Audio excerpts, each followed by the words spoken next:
Hola, ¿qué tal? Muy buenas noches, bienvenidos a Noticias 22. Rafa, ¿cómo estás? ¿Qué tal? Hola, Laura Regis en la interpretación de lengua de señas mexicana. Y bueno, vamos a presentarles información muy diversa el día de hoy. Así es, mi querida Laura, amigos del auditorio, como siempre, un placer saludarlos. Y antes de dar paso a la información, les compartimos el mural que estrenamos esta noche a propósito de la inauguración hoy de la 47ª edición del Festival Internacional Cervantino allá en Guanajuato, donde por supuesto está parte del equipo de Noticias 22 para platicarnos, entre otras cosas, el día de hoy, de la presencia de Canadá como invitado de honor. Ahí vemos imágenes emblemáticas de sitios icónicos de Guanajuato, la Catedral de Guadalupe, el Pípila. Por ahí estaba el Teatro Juárez. Ahí está la Alhóndiga, todas estas imágenes que nos remiten no solo a Guanajuato, sino ya por tradición de 47 años a lo que es la fiesta del espíritu. Y ¿sabes qué también llama mucho la atención cada vez? El cartel que ha tenido muchos artistas que lo han creado, diseñadores, y en el que pues también se muestra la diversidad plástica de nuestro país. Ahí lo veíamos de un carácter un tanto más abstracto en esta ocasión, ¿no? Y además, no se olviden que también va a estar itinerando en distintos estados de la República. Sí. Ya les tendremos, por supuesto, también a propósito de esto, la cartelera completa. Por lo pronto, nos vamos a comentar lo que sucedió hoy en la mañana, una transmisión especial de Canal 22 a la que se enlazaron varios medios nacionales e internacionales, porque en el Palacio de Bellas Artes se rindió un homenaje de cuerpo presente a José José.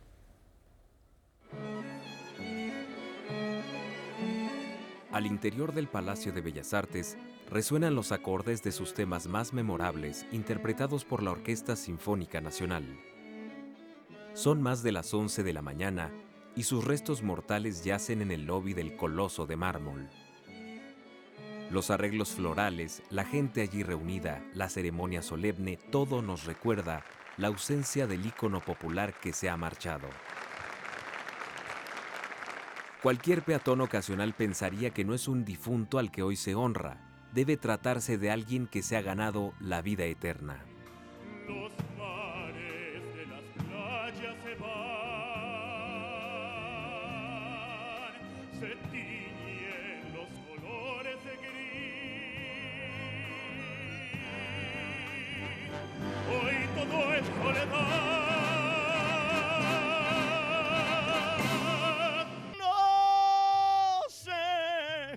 De mi vida será sin el lucero azul de tu ser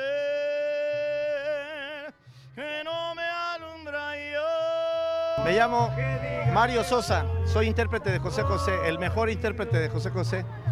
Yo tengo 25 años haciendo la voz de José José, trabajando como José José, dándole un homenaje con mucho orgullo. Y siempre me he dedicado a cantar canciones del príncipe de la canción, el señor José José.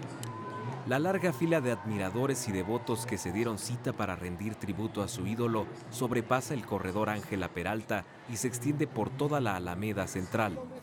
Allí están los rostros de quienes han llorado amargamente al compás de sus canciones y de los que han encontrado en ellas consuelo o resignación tras resistir las inclemencias del desamor. Lo llevamos en el corazón y en nuestra mente. Están los que han convertido su voz en la banda sonora de sus vidas. Y están también aquellos que han constatado que el amor no es sino un pretexto de José José para que nos fundamos en un aplauso para la eternidad. Yo lo fui a ver muchas veces al patio y eran las filas, así como aquí, no había distinción de nadie, ¿eh? Era una gente, digo, aquí está su pueblo despidiéndolo, ¿no? Para mí fue mi amor. ¿Por qué? Porque de mi juventud las canciones hermosas que siempre cantaba de amor y también de desilusión. Y por eso les pido un fuerte abrazo para él. En las fiestas mis papás ponían sus canciones y ponían la de Vamos a darnos tiempo y se me hacía como que muy elegante a esa edad y dije, wow, qué voz tan hermosa, ¿no? Y entonces fui creciendo en la secundaria, en la prepa y fue donde me adentré más. Y ya tengo unos 16 discos de vinilo de él. Ya son más de la 1 de la tarde. Los restos de José José parten con rumbo a la Basílica de Guadalupe, donde se celebrará una misa en su honor. Mientras tanto, en el corazón de la ciudad, la música sigue y seguirá, pues la nave del olvido no ha partido. Se murió José José, el artista y el hermano, y orgullo me da saber que es producto mexicano. Yo no quiero que estén tristes, yo mejor quiero sonrisas. Si no tuvieron mi cuerpo, aquí tienen mis cenizas. Para Noticias 22, César H. Meléndez. Bueno, todo este ambiente de afuera que pues es el pueblo, la gente que crecimos con él, que vivimos con él, que hemos sufrido y hemos curado también las penas de amor, ¿no? Y lavándolas en alcohol, entre otras cosas. Y lo decían en la transmisión esta mañana, Laura, que estuviste acompañada por Pablo Granados, por Fernando Rivera Calderón, que a pesar de ser un ambiente sí de duelo, también es un ambiente de fiesta, de alegría, celebrando el legado, la vida y precisamente estos recuerdos que bien refieres. Efectivamente, así que bueno, pues ahí queda esta conmemoración, como dices, Rafa, celebración a José José que se extendió a lo largo de. Hay datos que nos comparte la Secretaría de Cultura. Fueron 15,000 personas en Bellas Artes, 12,000 personas en la Basílica, 5,000 personas durante su paso en Clavería y en el Jardín de la China y 3,000 personas en el Panteón Francés, donde finalmente descansan ya sus restos mortales.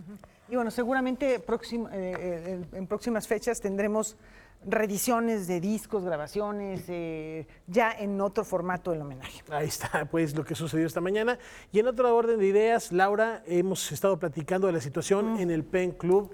Sí. Hace unas horas tuvimos la oportunidad de platicar con la presidenta del Pen Club Internacional, Jennifer Clement, quien así resume lo que está pasando de manera particular con el Pen Club México. Pues lo que sucede es que entra un proceso en el minuto en que hay denuncias de un centro ante PEN Internacional. Esto va directamente a un comité que se llama el Comité de Centros, donde la denuncia es estudiada. En el caso de PEN México, todas las elecciones sucedieron por correo electrónico, entonces hay un registro perfecto de lo que sucedió. Entonces, el comité de centros luego da una recomendación a la mesa directiva, que yo presido como presidenta. Yo me abstuve desde el principio, de hecho me abstuve de las elecciones en PEN México, por razones obvias de transparencia. Entonces, en la mesa directiva, donde hay 2 abogados, de hecho, también estudiaron el caso y se recomendó llevarlo ante la asamblea y recomendaron la suspensión. No es una expulsión del centro, es una suspensión para entablar un diálogo con el centro para ver lo que ha sucedido y tratar de mejorar la situación. Para PEN Internacional, suspender un centro es una cosa muy seria, no se toma a la ligera. Entonces, es un proceso hacia la expulsión. Rafa, y en esta conversación que tuviste con Jennifer Clement, le preguntaste sobre algo que hablamos con María Rivera, que estuvo aquí hace un par de días, sobre si se trataría de una respuesta negativa a lo que ocurrió a principios de año, en enero, cuando el PEN Internacional hizo un comunicado en el que se hablaba de un apoyo a los secesionistas catalanes. Así es. Esto fue lo que nos dijo Jennifer Clement, que subrayamos, hay un órgano internacional, hay una constitución internacional del PEN Club que sí respeta y reconoce la autonomía de los distintos PEN a lo largo y ancho del planeta, son 139 PENs que hay, pero cada uno de estos debe obedecer al reglamento internacional, insisto, sí respetando su autonomía, pero no separándose de esos lineamientos. Esto fue lo que nos dijo Jennifer Clement. Lo que le pasó con PEN México tiene que ver con una elección irregular. No tiene nada que ver con el hecho de que yo visité 2 presos, como lo hago en todo el mundo. Es parte del trabajo en PEN que hacemos, que visitamos a escritores encarcelados.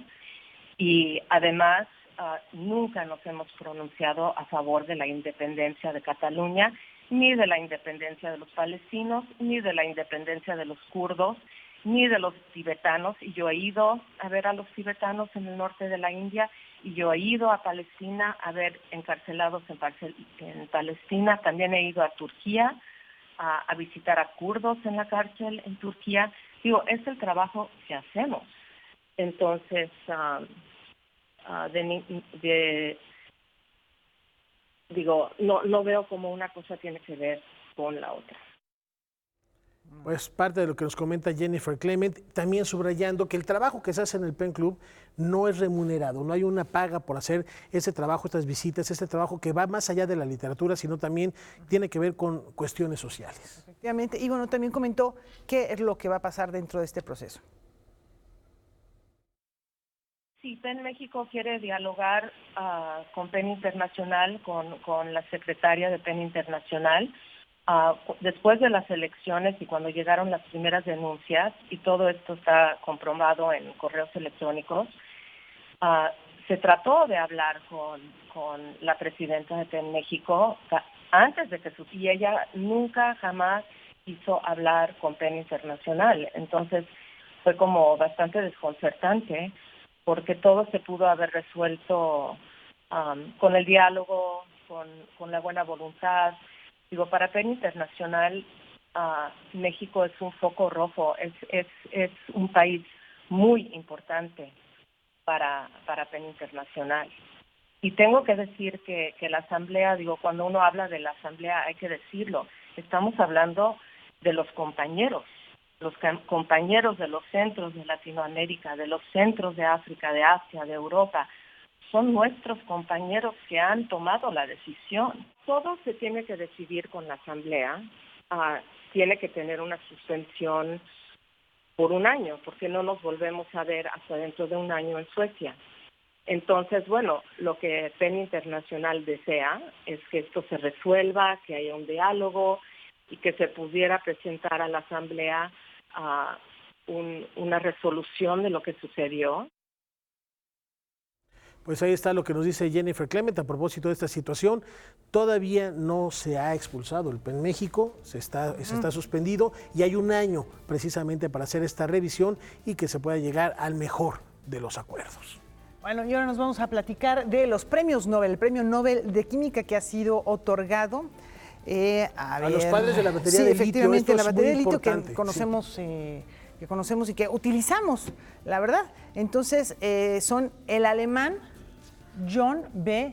Goodenough, el británico Weidenham y el japonés Akira Yoshimo. La Real Academia de las Ciencias de Suecia ha reconocido su contribución al desarrollo de un mundo más inalámbrico, libre de combustibles fósiles, y además está trabajando ya en una manera de reciclar y darle más vida a estas baterías de litio, precisamente para que su impacto ambiental sea mucho menor. Ya está medicina, ya está física, ya está química. Y mañana va a estar muy bueno. A ver, ¿tienes ya un... ¿Quiniela? Son dos, va a ser más fácil. ¿Sabes qué van a ser? Hombre y mujer. ¿Cuánto vas a que son hombre y mujer? Vamos a cruzar una apuesta. Margaret Atwood, por ejemplo, ¿no? Murakami podría ser. Bueno, ya veremos. Lo platicamos. Una pausa. Volvemos.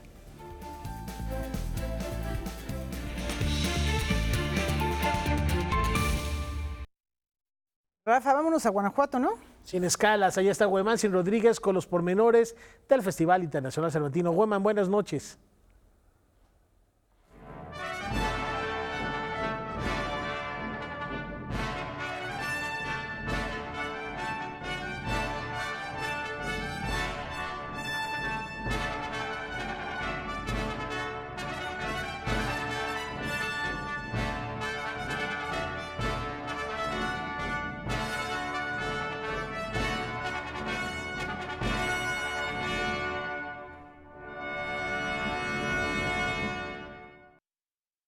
¿Qué tal, amigos de Noticias 22? Los saludo con mucho gusto desde Guanajuato, capital de la República Mexicana, tal y como lo fue entre el 17 de enero y el 13 de febrero de 1858, cuando tras el golpe de estado de Comonfort, Benito Juárez viene a esta ciudad, la convierte capital y aquí vive, justo en un edificio que está de mi lado izquierdo a la derecha de su pantalla. Desde aquí tenemos nuestra primera transmisión del 47º Festival Internacional Cervantino, que comienza esta noche en la Alhóndiga de Granaditas a las 8. Todos los detalles los tendremos el día de mañana, con la presencia de Canadá, que es país invitado de honor. Y a propósito de ello, vamos con Chantal Chastenet, quien es ministra consejera de la Embajada de Canadá en México, para que nos dé un panorama de lo que será la presencia de este país en Guanajuato.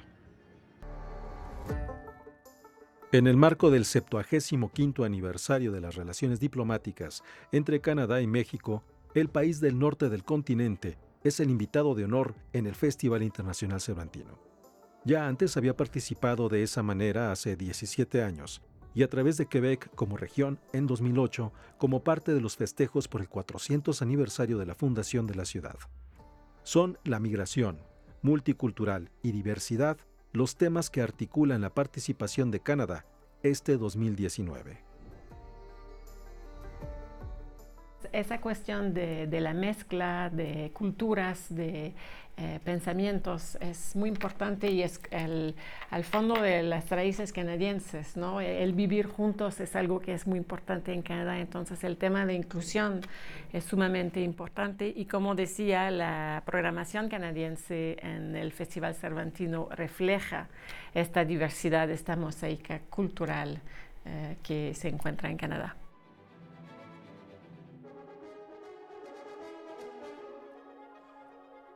Está la Orquesta Sinfónica de Montreal, que es el tour de despedida de Ken Nagano, entonces bueno, será una ocasión única para presenciar esto. Vuelve el Ballet Real, el Royal Winnipeg Ballet, con un proyecto que se llama Going Home Star, que es justamente un ballet de reconciliación, una vez más hablando de pueblos indígenas.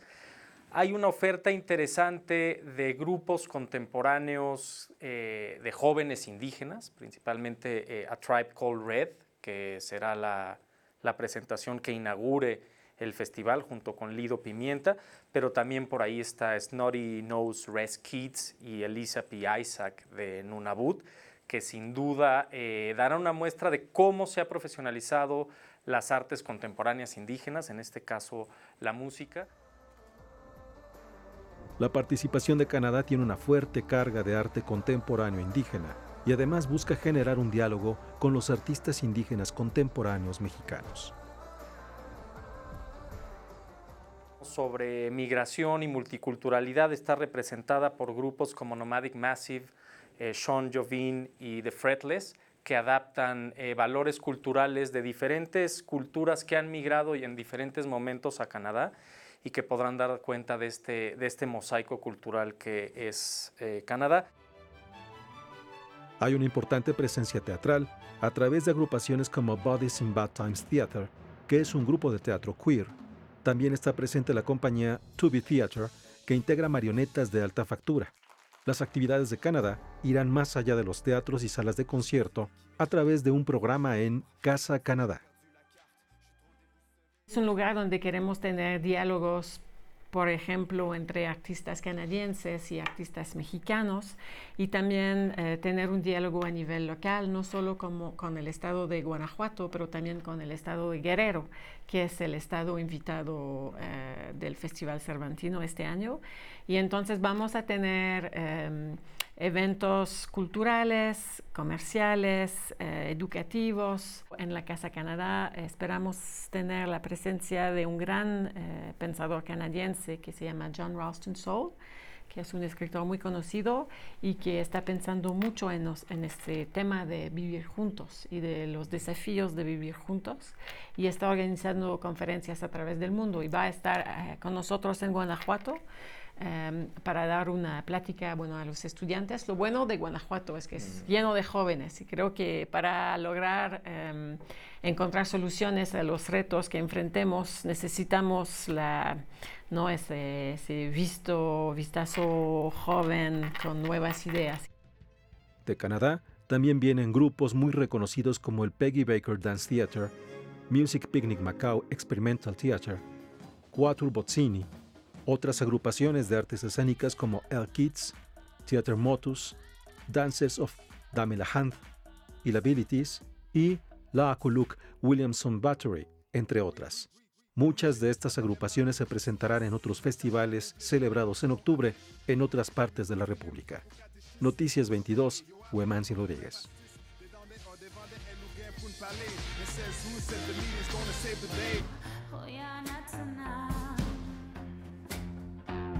Escuchaba a Ernesto Miranda y Chantal Chastenet que aquí en Guanajuato está Casa Canadá durante el Festival Cervantino. ¿De qué se trata esto? Prácticamente es un espacio en donde habrá otras actividades más de la presencia de este país en Guanajuato. Karen Rivera estuvo allí y nos tiene los detalles.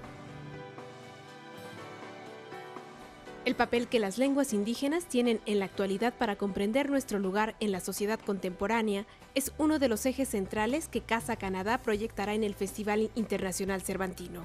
A través de artes plásticas, cine documental, residencias artísticas, presentaciones de libros y una instalación de realidad virtual, el recinto ofrecerá una versión reconciliadora entre el mayor entorno urbano de este país norteamericano y sus orígenes.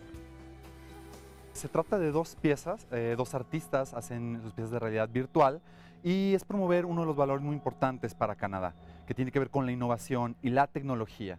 Ambas piezas abordan un tema que tiene que ver con la conservación de los espacios naturales. Las personas podrán venir y tener una experiencia sensorial de realidad virtual a través de la tecnología, pero también de los sentidos.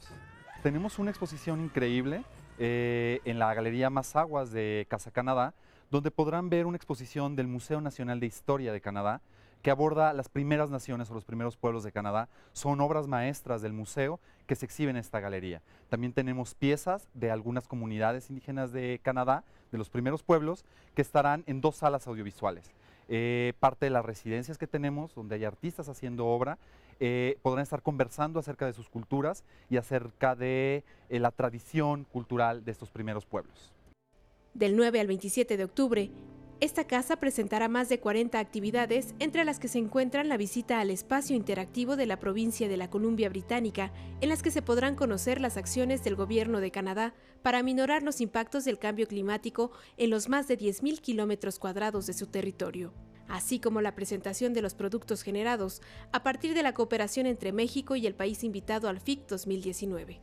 Creo que Casa Canadá se enmarca en un momento estratégico de celebración de los 75 años de relaciones diplomáticas entre México y Canadá. Es un muy buen momento para reiterar que somos vecinos y que podemos encontrar muchas coincidencias culturales y que podemos estrechar las manos y colaborar juntos. Todas las piezas, los diálogos que ocurrirán dentro de Casa Canadá están vinculados con eso. Casa Canadá estará ubicada en Casa 4, San José, en la Alameda de Guanajuato. Noticias 22, Karen Rivera.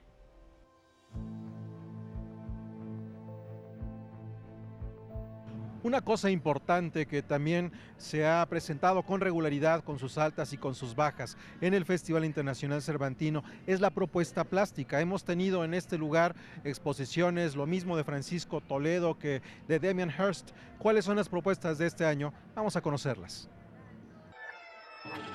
El primer día de actividades del Festival Internacional Cervantino inició con la presentación del ciclo de artes visuales que se llevará a cabo en 15 recintos de Guanajuato y que exhibirá desde la cerámica prehispánica de la cultura chupícuaro hasta los proyectos de artistas emergentes del estado cuna de la independencia del país.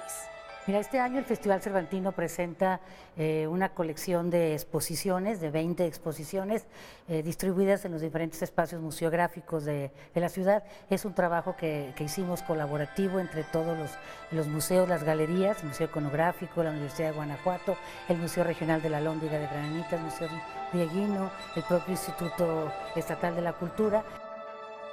Cuando habla la luz, de la fotógrafa mexicana Graciela Iturbide, elementos de la artista guerrerense Irma Palacios, Mar de la Memoria de José Castro Leñero, de la plata real a la real platería que muestra el trabajo guerrerense con este metal, lo que permanece de la colección FEMSA, así como La caída del Quijote del artista originario del estado invitado Leonel Maciel y Desapego de diferentes colectivas, son algunas exposiciones que conforman esta propuesta plástica y que abordan el proceso de migración desde diferentes enfoques. Nosotros hicimos una experiencia muy especial, que fue realmente un ejercicio interesante, que fue trabajar entre artistas urbanos de Guanajuato con artistas migrantes de la ciudad de Chicago. Hicimos una alianza con el Museo de Arte Mexicano de la ciudad de Chicago y surgió un gran mural, que habla sobre este sentir del migrante, y algo que comentaban los artistas Víctor Ibarra y Eduardo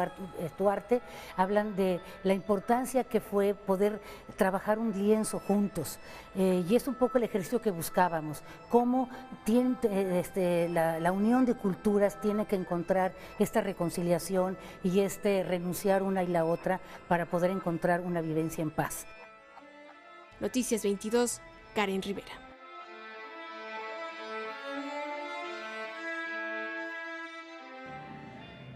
De esta manera llegamos al final de nuestro primer enlace desde Guanajuato. Estaremos el equipo de Noticias 22 hasta que acabe el Cervantino, así que compartiremos todos los detalles, como es una costumbre, con todos ustedes. El día de mañana, como un guiño para que no se pierda nuestro enlace, tendremos a una agrupación que viene de Georgia. También los detalles de la inauguración de Canadá en la Lóndiga, en donde está Lido Pimienta, todo un personaje de Canadá. Y muy probablemente también esté con nosotros Horacio Franco. Nos despedimos desde Guanajuato. Hasta mañana. Hasta mañana, Webman, muchas gracias. Bueno, ya está hecha la promesa para mañana no perdernos este enlace a Tierras Cervantinas. Efectivamente, y bueno, les comentamos que se va a poder ver en el Complejo Cultural Los Pinos, el Cervantino. Miren, ahí está el anuncio, les vamos a decir algunas de las cosas que van a disfrutar ahí. Por lo pronto, lo más cercano a la cartelera, la presentación del ensamble vocal Shabdabadá, que proviene de Georgia, que es precisamente lo que nos comentaba ahorita Wemansin, en el Salón Adolfo López Mateos, este 12 de octubre a las 4 de la tarde. Mientras que el 15 de octubre la agrupación armenia Khachaturian Trio va a ofrecer un concierto a esta misma hora, que es a las 4 de la tarde, y en el mismo sitio, en el Salón Adolfo López Mateos. Pero bueno, pues lo importante es irse al Complejo Cultural Los Pinos y ahí ya encontrarán los espacios para disfrutar de esto. Si no pueden ir a Guanajuato, pues miren qué buena opción. Guanajuato viene a nosotros, el Cervantino viene a nosotros. Y antes de la pausa, como siempre, les recordamos que terminando este espacio, Debate 22, en esta ocasión, Kimberly Armengol nos habla de los retos de la literatura, y estamos viendo en pantalla quiénes serán sus invitados esta noche para debatir cuál es el rumbo que está tomando la literatura. Julia Santibáñez, Hernán Bravo Varela y Hernán Paola Bravo Tinoco. Varela, Paola Tinoco. Se va a poner interesante, ¿eh? Ajá. Oigan, pues hay gente que le sabe muy bien al asunto. ¿Y con esto? Vamos a la pausa.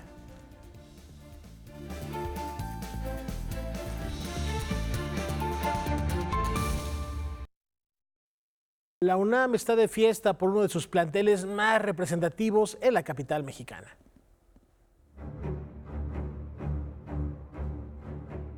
La Facultad de Artes y Diseño de la UNAM, cuyo antecedente más remoto es la antigua Academia de San Carlos, celebra el 40º aniversario de la apertura del que hoy es su plantel principal en la alcaldía de Xochimilco. Es un día de jolgorio, es un día de fiesta, en donde al cobijo de chinelos, chinampas y ajolotes nos encontramos felices de estar en esta alcaldía. Nuestra facultad, antigua Escuela Nacional de Artes Plásticas, antigua Escuela de Bellas Artes, es una escuela fundadora de la nación, es más, es anterior a la nación. En este 2021 cumpliremos 240 años de nuestro plantel de Academia de San Carlos, y en nuestras aulas, en nuestra enseñanza, sin duda se ha construido el imaginario y la visualidad de este país. No hay artista visual que no haya transitado por este suelo y este piso. En la historia reciente de este semillero creativo figuran los nombres de egresados ilustres como Minerva Cuevas, Gabriel Orozco, Mónica Mayer, Demián Flores e ilustradores y diseñadores gráficos de la talla de Alejandro Magallanes y Cristóbal Enestrosa. Concebido como el lugar desde donde se construye una cultura visual crítica y ética, la FAD refrenda su compromiso con los tiempos que vivimos. Históricamente hay la cualidad de que nosotros pensamos haciendo y hacemos pensando. El aspecto técnico y el aspecto tecnológico es insuperable, pero a diferencia de formar paqueteros de software específicos en diseño, o de buenos reproductores de imagen, pensamos que el ejercicio que desarrolla la producción artística y diseñística es una enfocada a la transformación social, a la innovación crítica, pero sobre todo a la construcción de pensamientos que no necesariamente son tomistas y positivistas, sino son pensamientos amplios, que son pensamientos estocásticos y que permiten desde la sensibilidad construir una percepción del individuo común. Asentada desde 1979 en el barrio de Santiago Tepalcatlalpan, la facultad ha impactado positivamente en la comunidad de Xochimilco y al mismo tiempo se ha nutrido de su riqueza cultural y visual. Hay ciertos sectores de la comunidad que siempre han visto como castigo este exilio de Ciudad Universitaria. Indudablemente uno de nuestros sueños es algún día estar en Ciudad Universitaria, pero este exilio también se convierte en nuestra fortaleza, porque este dislocar nos hace ser epicentro nosotros de la enseñanza del diseño. Y la riqueza de carácter conurbada, patrimonial, originaria que tiene Xochimilco, nos reviste de este compromiso de un diseño mucho más mexicano, de un diseño que no imita las internacionalidades ni se suma a los estándares hegemónicos. Esta celebración va encaminada hacia el futuro. Entre las novedades que presenta la FAD se encuentra la llegada del programa de conexión inalámbrica PC Puma y la apertura de un comedor comunitario y un gimnasio al aire libre. Y la gran noticia, el gran regalo de estos 40 aniversarios, es la adquisición del terreno contiguo a la facultad. Son 6.300 metros cuadrados, los que nos permitirá desarrollar de manera prospectiva a nuestra facultad, toda vez que dentro de las 10 carreras más demandadas de la UNAM nos encontramos nosotros. Para Noticias 22, César H. Meléndez. Y esta noche los caminos de la diáspora cultural nos conducen a la Unión Americana, donde el trazo poético de Gaspar Orozco ensaya nuevas posibilidades para la palabra. Vamos contigo, Laura, Edgardo.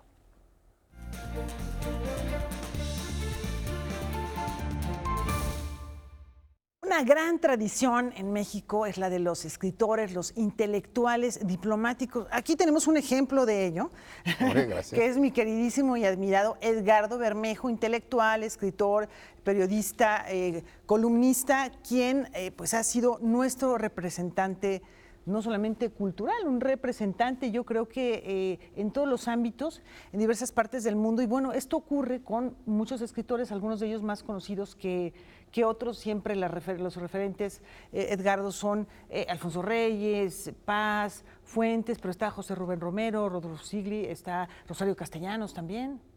Entre muchísimos otros, Federico ¿no? Gamboa y un larguísimo, etcétera, Sergio Pitol, etcétera. Ahora nos traes Pero uno. en efecto sí, y no todos son tan conocidos, y no obstante su trabajo es muy meritorio y muy destacado.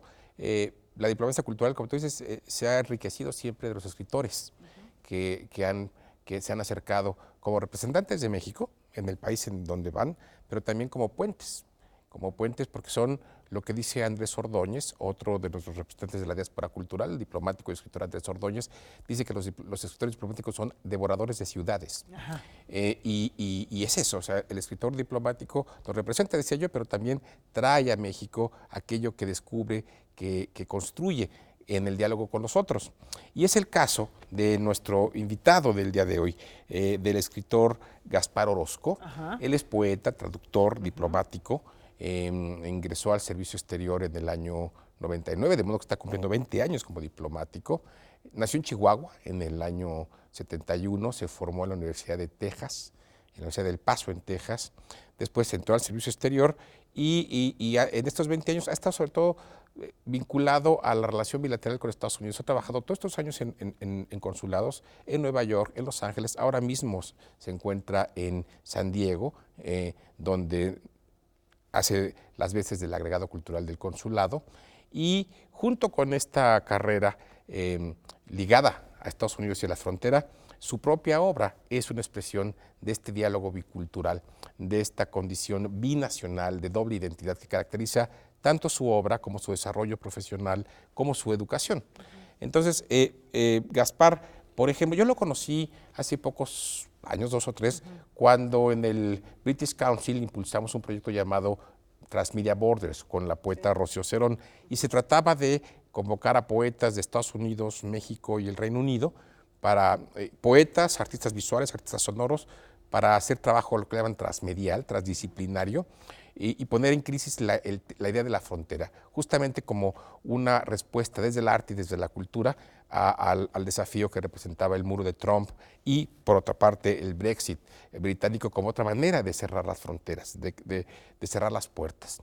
El arte rompe las fronteras entre las disciplinas, entre los idiomas, y es el caso muy notable de Gaspar. Él ha publicado 10 libros de poesía, algunos de ellos en español, otros en inglés, otros en ediciones bilingüe. Se inició en México como poeta, hace ya 20 años publicó un libro llamado Abrir Fuego en la editorial Tierra Adentro. Ahí las portadas. Muy significativo título para un poeta que empezaba hace 20 años a abrir fuego. Tiene otro libro que a mí me gusta mucho, que se llama Autocinema.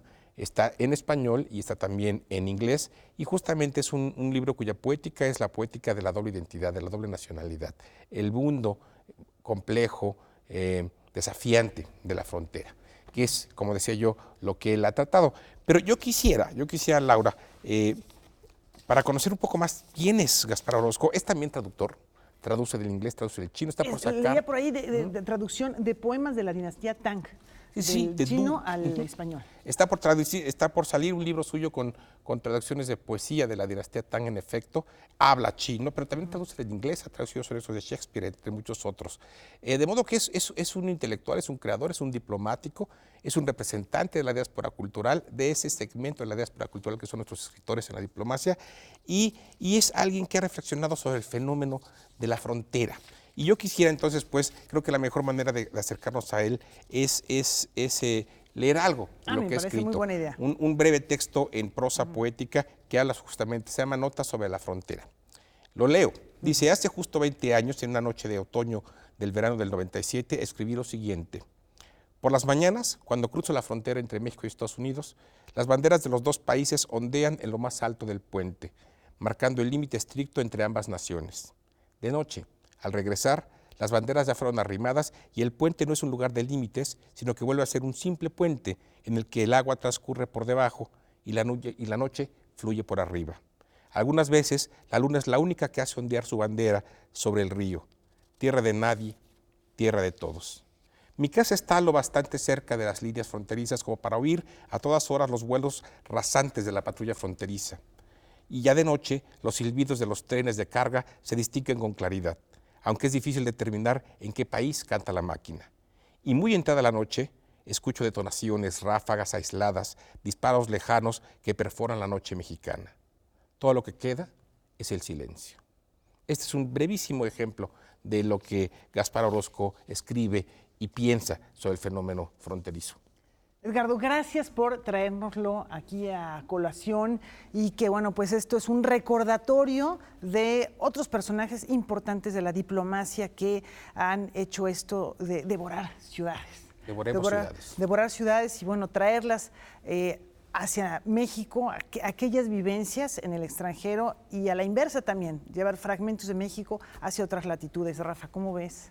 Fascinante, y qué manera de borrar las fronteras, y qué mejor que sea la palabra, la poesía, la que nos ayude a acercarnos más allá del idioma. Muchas gracias, Edgardo, gracias, Laura. Y ahora nos vamos a otro tipo de intervenciones también para reflexionar a propósito del impacto que tiene el arte, en este caso en el medio ambiente. Se llama For Forest, que convierte un estadio de fútbol en una obra de arte. Esto sucede allá en Austria, y en vez de partido el estadio acoge un bosque. Nos conectamos en este momento con María Luz Moraleda, corresponsal de la Deutsche Welle, a quien saludo con muchísimo gusto. Y cuéntanos, María Luz, ¿en qué consiste esta intervención artística? ¿Cómo estás? Muy buenas noches. Buenas noches, ¿qué tal amigos de Noticias 22? Un gusto saludarles. ¿Se imaginan un campo de fútbol lleno de árboles? Pues en Klagenfurt, una ciudad al sur de Austria, un bosque de casi 300 árboles de hasta 14 metros de altura ha dejado por un tiempo fuera de juego a los futbolistas del equipo local, pese a haberse clasificado para la Europa League. Ahora los visitantes pueden acercarse gratis hasta finales de octubre para contemplar el bosque. Pero eso sí, no pueden pisar el campo. El estadio Wörthersee tiene 30.000 asientos para poder observarlo desde diferentes perspectivas. Hay que decir que es un estadio bastante grande para la ciudad, ya que se construyó con motivo de la Eurocopa de 2008.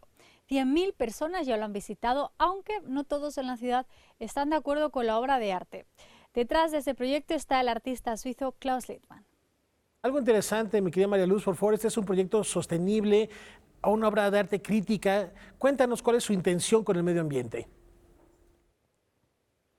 El artista suizo Klaus Littmann nos contó que su intención es generar una imagen muy radical para así impactar al público sobre nuestra relación con la actual crisis climática que vivimos, la deforestación de muchos bosques y la quema de hectáreas de árboles en pulmones clave de este planeta como el Amazonas.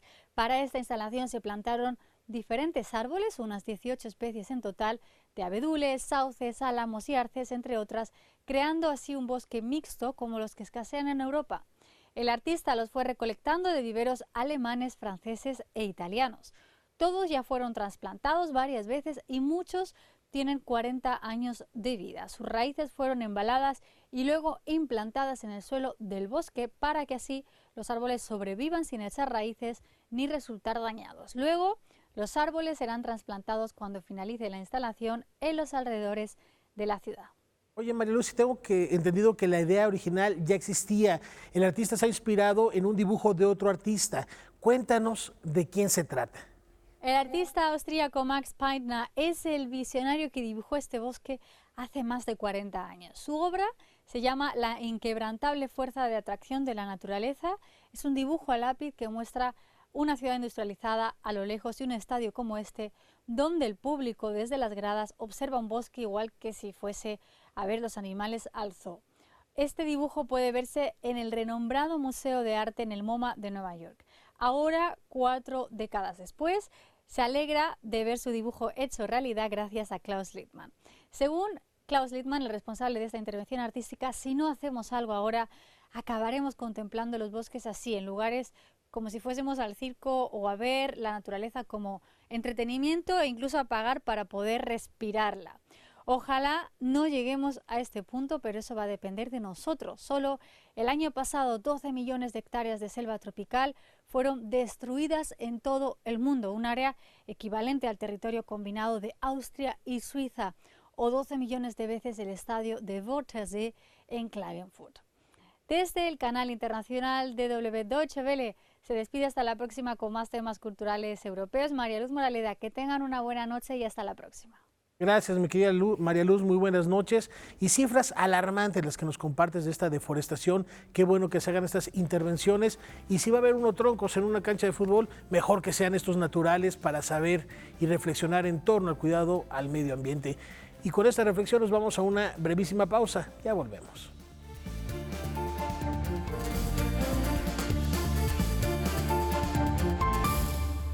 Bueno, pasamos al ámbito internacional. Vamos a saludar a la doctora Elena Rodríguez Santibáñez, pero antes, para comentar, les presentamos esto que expuso el día de hoy Juan Ramón de la Fuente, representante de México en la ONU, manifestando su preocupación por la xenofobia y también por el terrorismo en el mundo.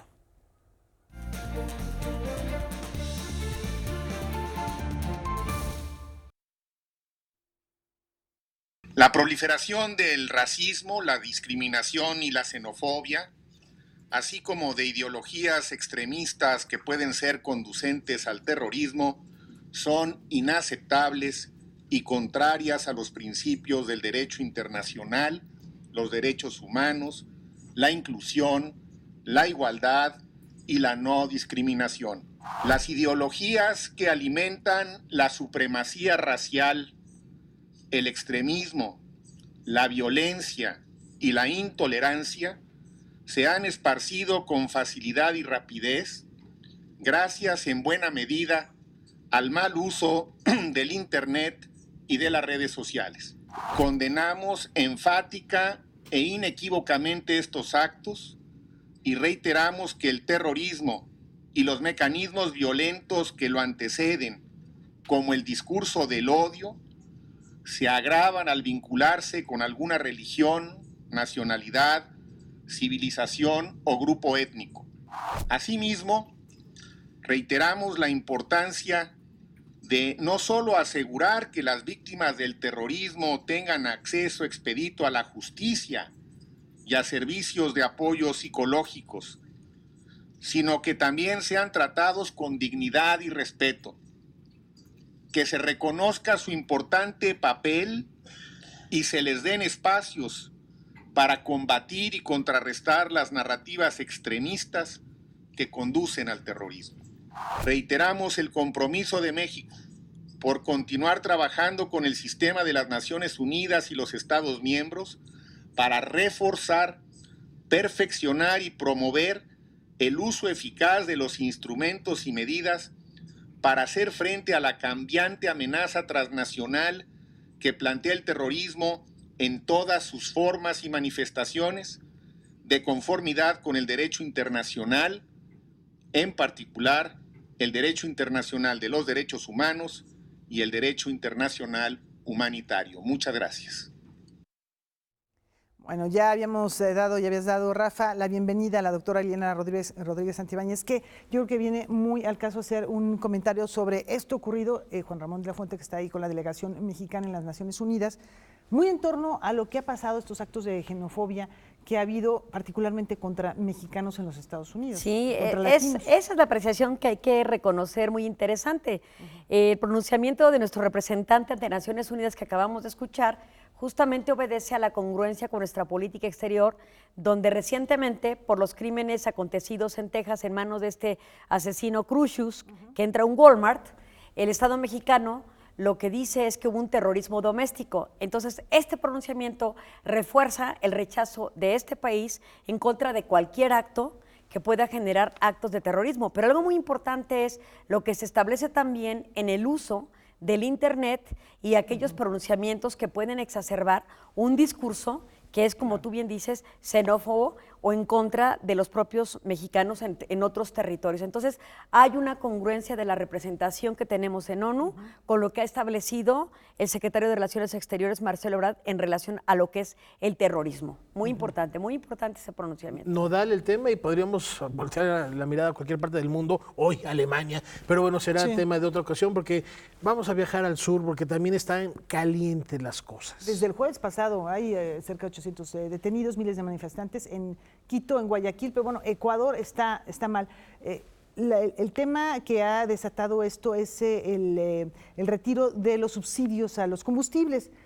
¿Es esto nada más o esto es parte de una serie de cuestiones, de medidas del gobierno que han generado inconformidad? Fíjate que sí es una serie de medidas. Es cierto que el discurso que ha dañado más la percepción entre los ciudadanos ecuatorianos es justamente quitar los subsidios en combustibles y, por supuesto, con ello la elevación de los mismos, de lo que son los energéticos y lo que va a suponer el incremento de estos, porque finalmente todo se eleva de precio, porque el costo va a impactar directamente al consumidor.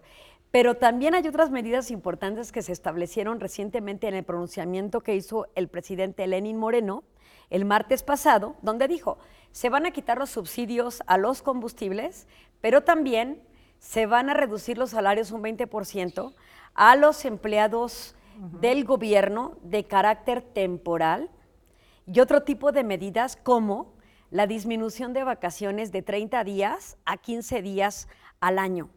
Estas tres medidas que finalmente, algunas son por decreto presidencial, como por ejemplo justamente el tema de quitar los subsidios, pero el tema de la reforma laboral o modificar el tema salarial o de vacaciones corresponde a la Asamblea Nacional Ecuatoriana, que tendría justamente que aprobar nuestra reforma.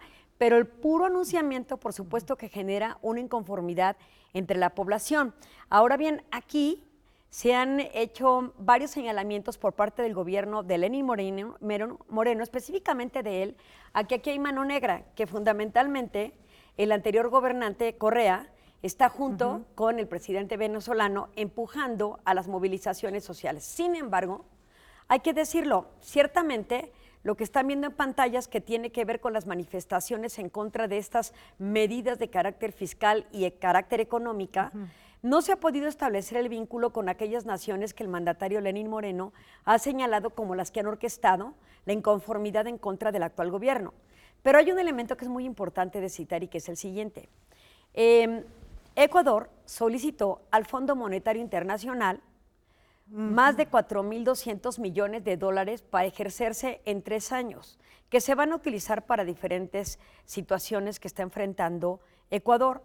De esos 4.200 millones que va a dar el Fondo Monetario Internacional, ya se les entregaron a los funcionarios o a los respectivos, a las respectivas instituciones que van a hacer uso del recurso, 900 millones de ese dinero. Entonces, esto quiere decir que quien está imponiendo la elevación de estas medidas de carácter económico es el Fondo Monetario Internacional. ¿Por qué?